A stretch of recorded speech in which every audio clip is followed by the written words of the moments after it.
터가 무너질 때라는 제목으로 말씀의 은혜를 나누도록 하겠습니다.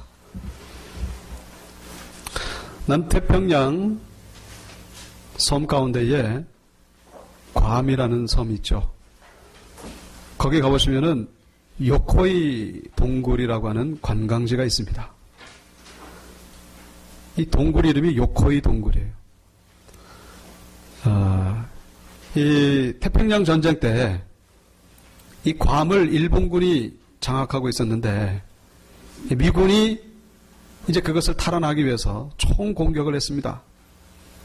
그러다 보니까 일본군이 이제 결국 패하게 됐는데 패할 것을 미리 안 병사들 가운데에 3명이 괌 깊숙이 대나무 숲으로 숨어들어서 거기 동굴을 파고 숨었습니다.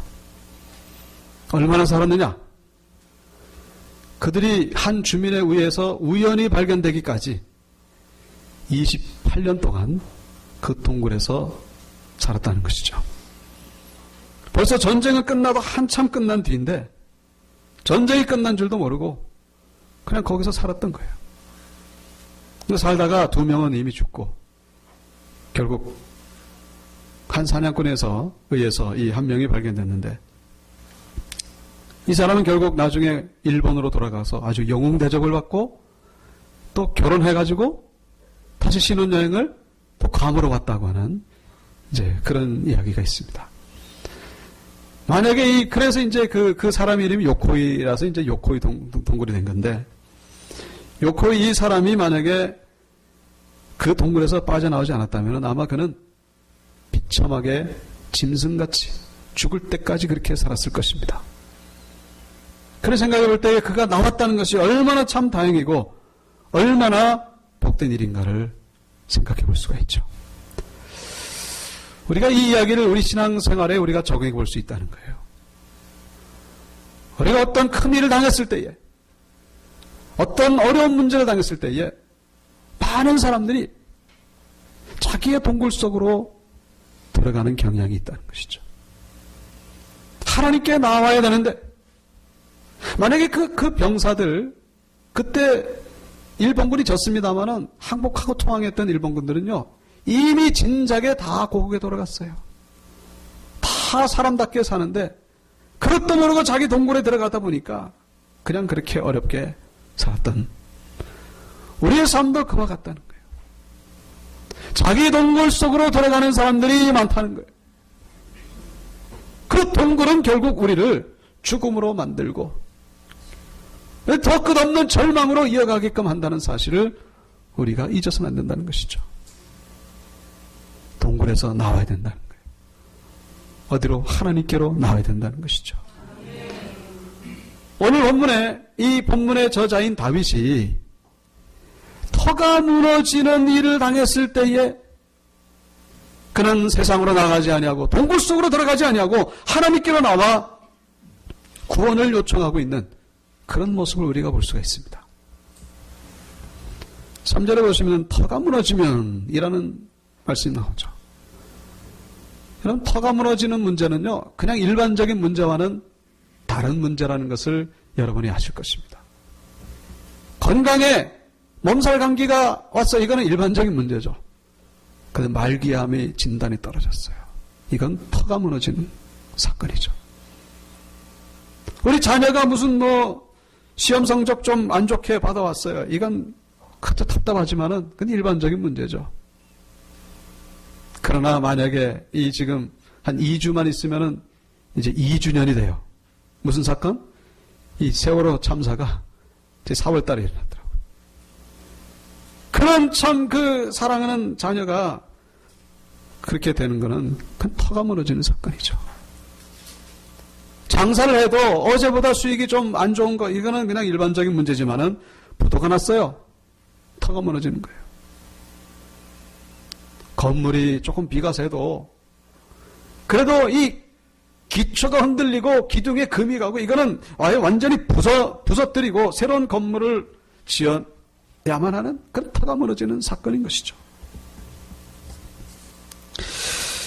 이 다윗의 삶 가운데에 터가 무너지는 그런 문제가 뭐가 있었을까? 우리가 얼핏 생각하면은 이제 가장 먼저 떠오르는 사건이 바로 그때 당시 사울 왕이 이 다윗을 잡아 죽이기 위해서 그 시기심 때문에 뭐 다윗이 뭐 잘못한 것도 없는데 이 사울 왕이 다윗을 잡아 죽이려고 군대를 이끌고 그냥 샅샅이 뒤지는 거예요. 하루 이틀이 아니라 10수년 동안 쫓아다니는 겁니다. 이스라엘은 우리나라 강원도만한 면적입니다. 그러니 뭐 도망가 봐야 뭐 도간에 든지라는 말이 아마 적합한 단어가 아닐까. 그리고 아마 성경에는 나오지 않지만은 이 사울 왕은 어떻게 해서든지 다윗을 잡으려고 현상금을 걸지 않았을까. 그러니까 현상금에 눈이 먼 이 사냥꾼들이 사울 못지않게 다윗을 잡으려고 애를 썼을 것 생각해 보면은 이 다윗이 죽을 고비를 넘겼다는 것은 셀 수 없이 많았을 것이라는 것은 우리가 안 봐도 짐작할 수 있는 그런 모습이라는 거예요. 자, 그런데 이 극적인 위기의 순간이 몇 번이나 닥쳤을 텐데 다윗은 그러한 순간 속에 어떻게 했다고 말씀하고 있습니까? 1절에 보시면은 여호와께 피하였다라고 말씀하고 있죠. 터가 무너지는 사건을 경험했을 때에 여호와께 피하였다. 근데 문제는 뭐냐? 주변에 있는 사람들이 반대하고 있다는 거예요. 그러지 말고 새처럼 네 산으로 도망가라. 그렇게 부추기고 있는 것을 볼 수가 있습니다. 야, 여호와께 피하여 봐야 무슨 소용이 있겠냐? 산으로 도망가라. 산으로. 그럴듯한 얘기예요. 왜냐? 산은 숨을 곳이 많으니까. 새는요, 뭐 독수리나 매에게 쫓기면은 숲으로 들어가야 돼요. 그래야 뭐 피할 것도 많고 숨긴 것도 많고. 합리적인 그런 얘기로 들린다는 거예요. 그리고 성경의 산 그러면요, 얘는 보통 하나님이 계신 장소라고 그렇게 나오는 것을 볼 수가 있죠. 시편 121편 1절에 보면은 내가 산을 향하여 눈을 들리라. 나의 도움이 어디서 올꼬? 나의 도움은 천지를 지으신 여호와에게서로다. 어디를 향하여? 산을 향하여 눈을 들 것이다. 이 다윗의 고백이에요. 그러니까 어려움을 당할 때에 산을 바라보겠다는 것. 근데 오늘 본문에는요, 이 다윗을 방해하는 사람들이 산으로 도망가라. 그러니까 121편에 나오는 산과 오늘 본문에 나오는 산은 도대체 무슨 차이가 있느냐? 산으로 도망가라는 거냐, 말라는 거냐? 여러분, 성경은 참 간단한 것 같지만은 이 참 엄청난 의미를 함축하고 있기 때문에 자세히 보셔야 돼요. 121편에 나오는 산과 오늘 본문에 나오는 산은 근본적으로 다릅니다. 뭐가 차이가 있죠? 차이가 있어요. 바로 오늘 본문에 나오는 산은 내 산이라는 거예요. 내 산. Your mountain. 121편에 나오는 산은 하나님의 산이죠. 저희는 하나님이 주관하시고 하나님이 관리하시고 하나님이 지키시고 하나님이 보호하시는 산이에요. 그러나 오늘 본문에 나오는 산은 네 산으로 도망가라. 여기서 산은 바로 네가 만들어 놓은 산이라는 것이죠. 너의 능력, 너의 지혜, 너의 방법으로 만들어 놓은 그 산.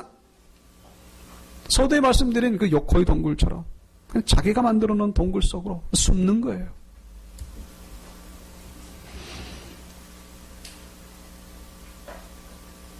자, 그런데 이 다윗은 이 합리적으로 보이는 산을 어렵게 거절하고 있는 것을 볼 수가 있죠.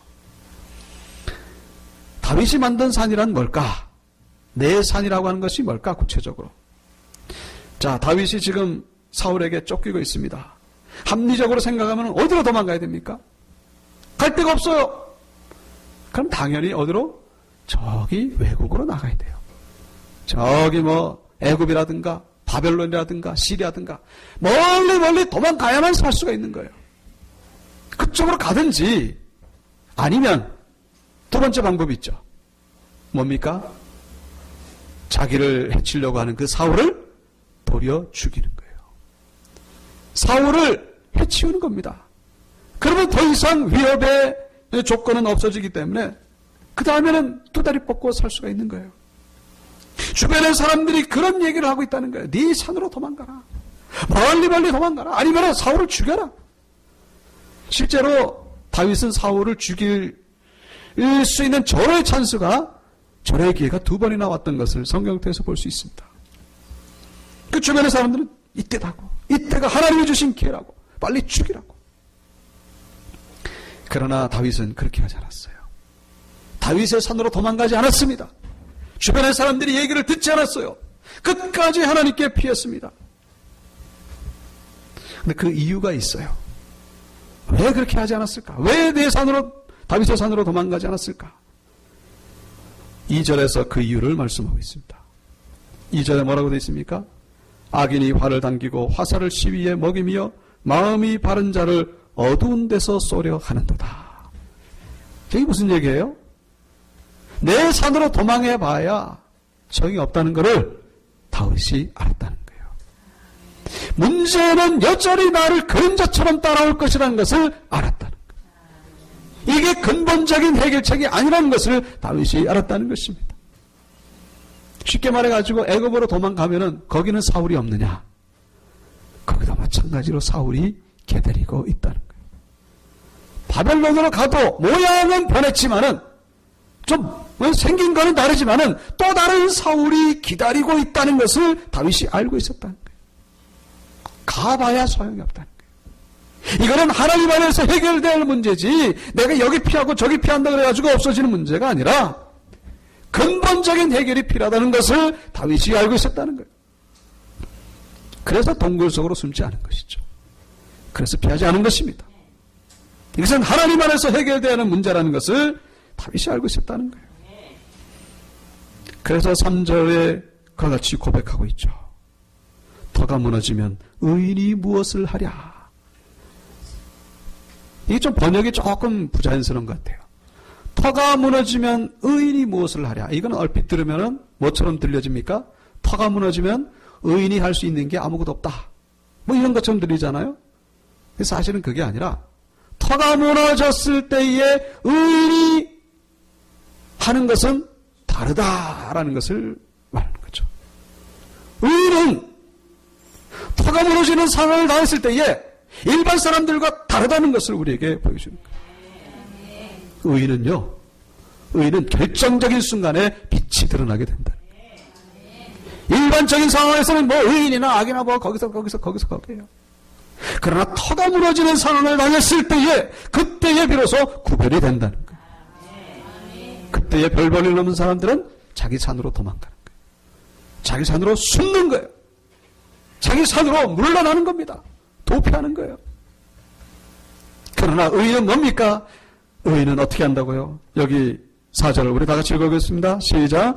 여호와께서는 그의 성전에 계시고 여호와의 보좌는 하늘에 있으며 그의 눈이 인생을 통촉하시고 그의 안목이 그들을 감찰하시도다. 아멘. 의인이 하는 행동은 다르다는 거예요. 터가 무너지면 의인은 뭘 하는지 잘 봐라 그러면서 4절을 얘기를 하고 있죠. 4절의 얘기는 뭡니까? 쉬운 말로 성전을 가까이 하라는 것이죠. 부지런히 성전을 찾는 것, 그게 바로 의인이 하는 모습이라는 것입니다. 많은 사람들이 터가 무너지면요 성전을 멀리하는 경향이 있어요. 하나님께 실망하고 하나님께 원망하고 이런 이유 저런 이유 때문에 그 세상으로 나가는 것이죠. 자기 산으로 갑니다. 그러나 다윗은 그렇지 않았다는 것이죠. 성전을 부지런히 찾고 있는 모습을 볼 수 있습니다. 왜냐? 그 성전에 누가 계십니까? 하나님이 계신다고 말씀하고 있죠. 여호와께서는 성전에 계시고. 자, 그런데 그 여호와는 어떤 하나님이냐? 보좌가 하늘에 있는 분이다 라고 말씀하고 있습니다. 자, 이 성전을 우리가 생각할 때에 여기 하나님이 여기만 계신다라고 생각하는데 참 큰 착각이죠. 그렇게 생각하는 분 아마 이제는 없을 거예요. 여기는요 하나님을 만나는 장소지 하나님의 집, 엄밀한 의미에서 하나님의 집이 아니에요. 여기는 하나님과 만나는 장소일 뿐이에요. 원래 하나님의 주소는 어디입니까? 하늘 보좌라는 것이죠. 하늘 보좌. 하늘 보좌에다가 우리를 만나기 위해서 성전에 임재하시는 것입니다. 여기는 하나님과 미팅 장소예요. 따라 보실까요? 성전은 하나님과 미팅 장소다. 믿습니까? 여기 와야 하나님을 만날 수가 있는 거예요. 다른 곳에 가면 하나님을 만나기가 어려워요. 물론 거기서도 만날 수도 있겠죠. 그러나 그거는 믿음이 정말로 성숙한 사람이 세상에서도 만날 수 있죠. 그 외의 사람들은 여기 와야만 하나님을 만날 수가 있습니다. 여기 와서 예배를 드리고 기도하고 말씀을 듣고 그리고 성도의 교제를 나누는 가운데에 하나님을 만나게 된다는 거예요. 그 하나님은 어떤 하나님? 보좌가 하늘에 계시고 그리고 그의 눈이 인생을 통촉하시고 그의 안목이 모든 사람들을 감찰하시는 분, 쉬운 말로 생사복을 주관하시는 분, 그 어떤 문제라도 크신 분, 문제를 해결하시는 분, 그분이 바로 성전에 계신다는 거예요. 다윗이 그것을 알았다는 거예요. 터가 무너졌을 때에 그 문제를 해결하기 위해서 이리 뛰고 저리 뛰고 여기 숨고 저기 숨고 내 산으로 도망가는 거 다 소용이 없다는 것이죠. 여러분, 우리가 문제를 만나게 됐을 때에 영적인 방법으로 극복해 나가는 여러분들 되시기를 축원합니다. 인간적인 방법이 아니라 영적인 방법으로 내 산으로 숨어들지 말라는 거예요. 그래서 성전에서 자주 보이시는 분들은 어쩌면 다윗의 반열에 들은 분이라고 말할 수 있겠죠. 성전에서 자주 안 보이는 분들은 좀 그렇지 않은 분일 수도 있다는 거예요. 왜? 여기 와야 하나님을 만나는 게 좋으니까 자꾸만 성전을 찾는 것이 그게 좋은 것이고 은혜로운 그런 모습이라는 거예요. 모린 R. 캐로더스라고 하는 분이 그 찬양 생활을 통한 권능이라는 책을 썼습니다. 근데 거기에 무슨 내용이 나오냐면은 에드나라고 하는 그 술주정뱅이와 결혼한 한 부인에 대한 이야기가 나오는데, 뭐 술주정뱅이인 줄 알고 결혼했겠습니까? 결혼하고 나니까 이제 알코올 중독이 됐고, 그렇죠. 이 남편이 그냥 알코올 중독에 걸려가지고 맨날 손을 떨고, 뭐 자기 일도 제대로 못하고, 뭐 사고 치고, 툭하면 감옥에 가고, 그러다 보니까 이 부인이 이 마음속에 이 사람하고 살아봐야 소망이 없다. 내 혼자 살아야 되겠다. 이혼해야 되겠다. 그래가지고 아이들을 데리고 나와버렸어요. 나와가지고 홀로 서기를 하려고. 그 이제 마음은 또 쓸쓸하고 외롭죠. 그런 가운데에 저분이 쓴 또 다른 책을 통해서 그 믿음이 다시금 생기는 그런 경험을 하게 됩니다. 그 책에 뭐라고 되어 있냐면은 힘들고 어려울 때에 세상으로 도망가지 말고 더욱더 찬양과 감사를 하라는 그런 내용을 읽고서 은혜를 받고 주님께 기도하기 시작했다는 거예요. 이 부인은 세상으로 도망간 거예요. 그래서 이제 하나님 앞에 뭐라고 기도하냐면, 주님, 제 남편이 알코올 중독에 걸리게 된 것도 감사드리고, 제가 수년간의 빈곤과 쓸쓸함 속에 힘든 생활을 보내게 된 것도 감사를 드립니다. 다른 사람들은 좋은 일이 있을 때 감사하지만 저는 힘들고 어려움에도 불구하고 하나님 앞에 감사를 드립니다. 그 의지적으로 이렇게 기도를 드렸다는 거예요. 그러는 가운데 자기의 부족한 모습이 보이기 시작하더라는 거예요. 남편만 부족한 게 아니라 내가 부족하구나. 문제는 결국 나에게 있구나. 그러면서 하나님 앞에 감사하고 찬양하는 가운데에 놀랍게도 얼마 뒤에 이 남편이 자기를 찾아와가지고 술을 끊었으니까 용서해달라고 그러면서 회개의 눈물을 흘리더라는 거예요. 결국 이 남편과 함께 신앙생활을 열심히 하고 교회의 일꾼이 되었다고 하는 그런 이야기입니다. 사랑하는 교회 성도 여러분, 문제 속에 숨지 마시고 문제를 가지고 주님께 나아가는 자들이 되기를 축원합니다. 우리는 하나님 앞에 나아가서 도리어 감사와 찬양할 때에 이 찬양의 기적의 역사를 경험하게 된다는 거예요. 오늘 본문에서 우리는 한 가지 더 묵상할 것이 있는데, 이 터를 무너지게 하는 분은 누구냐? 이 바로 하나님이시라는 거예요. 믿습니까? 참 동의하기 힘든 그런 말씀이겠지만요. 터가 무너지는 건 이 마귀가 그렇게 하는 건 줄 알았는데 알고 봤더니 하나님이 그렇게 하시더라는 거예요. 왜 그렇게 하시느냐? 우리가 그동안 잘못 삼아왔던 털을 바꾸시기 위해서. 그동안 우리가 정말로 털을 삼아야 되는 건 하나님이신데 하나님이 터가 아니라 세상을 털로 삼아왔기 때문에 그거 바꾸시려고 하나님이 무너뜨렸다는 거예요. 그게 무너져야만 우리가 하나님 앞에 바로 설 수가 있기 때문에 그동안 우리는 하나님보다는 물질을 털로 삼았고 우리 인기와 명예를 털로 삼았고 우리 자식을 털로 삼고 사람을 털로 삼고 세상을 털로 삼고 얼마나 하나님보다 사랑한 것이 마음인지 모릅니다. 그게 우리의 진정한 터로 그동안 우리가 살아왔다는 거예요. 그래가지고는 우리에게는 진정한 구원이 없다. 진정한 기쁨과 평안이 없다는 거예요. 하나님이 그 터를 무너뜨리시려고 우리에게 찾아오셨다는 것입니다. 요즘 우리가 새벽 예배 때 욥기서를 보고 있죠. 욥에게 정말로 그는 터가 무너지는 것 가운데에 정말로 터가 무너지는 그런 문제를 당한 사람이죠. 자네들이 다 죽고 재산이 다 뺏기고 몸에는 병이 나고 자기 부인은 자기를 욕하면서 떠나버렸습니다. 홀로 된 그 몸뚱아리, 병든 몸뚱아리. 그런데 우리는 그 성경을 통해서 이 욥이 당한 고난이 우연이 아니라 정말로 그가 그동안 잘못 삼아왔던 터를 무너뜨리기 위한 하나님의 섭리라는 것을 이 친구들과의 그 논쟁 가운데 우리가 낱낱이 우리가 살펴보게 되더라는 거예요. 이 욥의 터는요 다른 게 아니라 하나님인 줄 알았는데 그게 아니라 자기 의였다는 거예요. 쉽게 말해 영적인 교만이었던 거죠.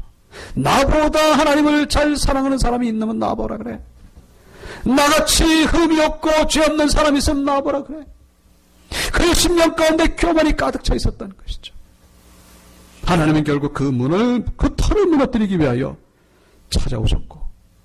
그런데 중요한 것은 이 욥이 그 터가 무너져가지고 끝난 것이 아니라 그 하나님은 하나님의 터를 새롭게 세우시고 결국에는 회복시키셨다는 것을 우리에게 말씀해주고 있습니다.